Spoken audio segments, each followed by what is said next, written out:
ជំរាបសួរបងប្អូនទាំងអស់គ្នាចាបងប្អូនទាំងអស់គ្នាធ្លាប់ជួបនឹងតាមដានវីដេអូនាងខ្ញុំគីមកន្លងមកហើយចឹងមួយរយៈនេះគឺរៀងរវល់ដែរចឹងអត់សូវបានចេញវីដេអូច្រើនចឹងថ្ងៃនេះសូមមកឆ្លើយនឹងខមមិនបងប្រុសមួយដែលបានខមមិននៅក្នុង Facebook របស់ចនឌីលេខ1គីមហើយនៅក្នុងហ្នឹងក៏សួរថាតើអាចបង្ហាញពីរបៀបនៃការដោះកាប់តាសចឹងបើសិនជាបងប្អូនចង់ដឹងពីរបៀបនៃការដោះកាប់តាសបងប្អូនត្រូវដឹងពីរបៀបដាក់សិនចាអញ្ចឹងមកមើលបង្ហាញពីការដាក់ហើយនឹងដោះទាំងអស់គ្នានៅលើត្រាក់ទ័រផ្ទាល់ហ្មងណាចា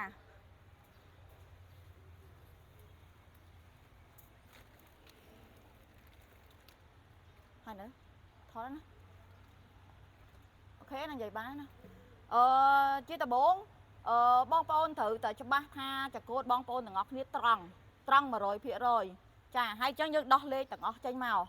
ចាក្រោយពេលយើងដោះលេខទាំងអស់ហើយបងប្អូនសួរថាកັບបតាយើងដាក់នៅណានេះបងប្អូននៅនេះឡៃនេះចាយើងជន់នៅនេះអញ្ចឹងណាអញ្ចឹងនៅពេលដែលយើងដោះលេខហើយអស់យើងជន់វាឲ្យជាប់បងប្អូនជន់ដូចខ្ញុំអញ្ចឹងណាកំពុងតែជន់ឲ្យជាប់ចេះជាប់ហើយបងប្អូនដាក់លេខចាដាក់លេខហើយយើងអត់មានប្រើក្រាជើងទៀតទេគឺជើងយើងជន់លើអាហ្នឹងបន្ទាប់មកគឺយើងប្រើក្រាដៃប៉ុន្តែបងប្អូនឲ្យច្បាស់ថាក្រាដៃបងប្អូនប្រើគឺมันអាចលើសពី1000ជុំក្នុង1នាទីទេគឺมันអាចលើសពីមកចិត្តតិចបងប្អូននេះលើសពីនេះលេខនេះ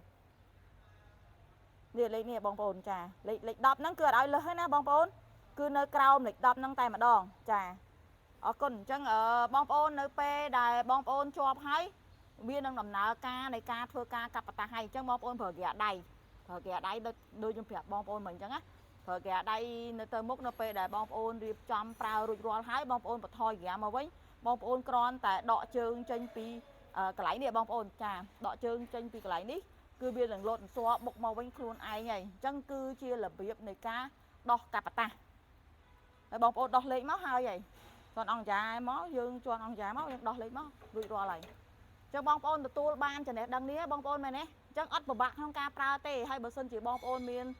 ខមមិនអីតាក់ទងនឹងរបៀបនៃការប្រើប្រាស់ត្រាក់ទ័រចនឌីបងប្អូនអាចខមមិននៅក្នុង page របស់ត្រាក់ទ័រចនឌីឬក៏អាចខមមិនមក page ត្រាក់ទ័រចនឌីលេខ1គីមបានអរគុណច្រើនបងប្អូនជម្រាបលា